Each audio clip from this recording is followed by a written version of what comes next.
Anil Ambani's Reliance Communications, that counter plunged as much as 6% in intraday trade after research firm Veritas downgraded the stock to sell with a target price of a measly 15 rupees. That's 77% discount to the current levels. It had also gone to the extent of calling the company a house of cards.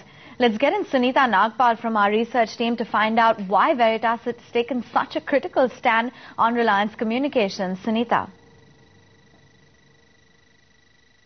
Well, what they are saying is that the company is entering in the phase of maximum uncertainty.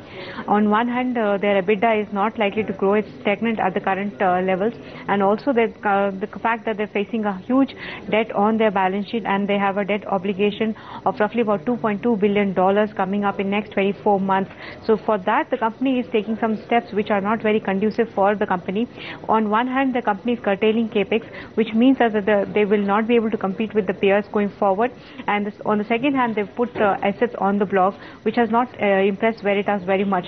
Out of the two assets that they've put on the block, they're saying the telecom assets may not find a buyer because other telecom tower companies have also put their assets on the block, and the valuation the company might get will be much lower than what the street is expecting. And also for the flat telecom IPO, which the market is very bullish on, that the leverage on the balance sheet will come down. They're saying that it's largely the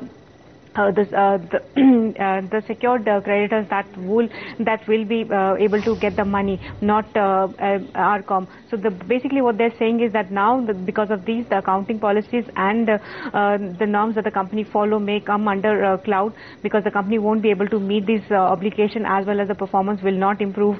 So that's why the Veritas is not very bullish. They are giving a core value of roughly about 30 rupees, and they're putting a 50% discount for the poor governance that they're expecting. So that's why they come up with a 15 rupees price target for RCom.